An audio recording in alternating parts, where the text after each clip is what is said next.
So yun guys, gagawa tayo ng spicy challenge na gamit ito.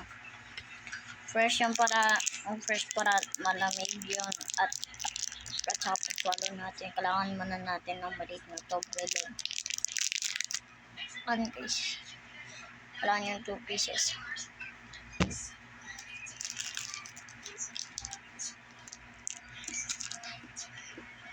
Saka malamig na tubig.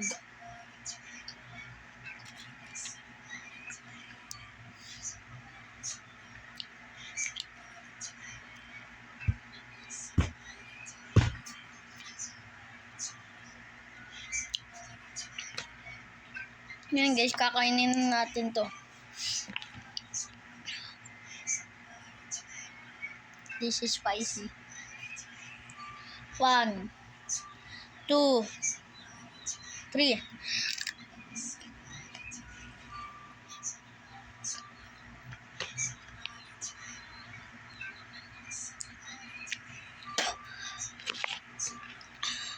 Ito na kaya?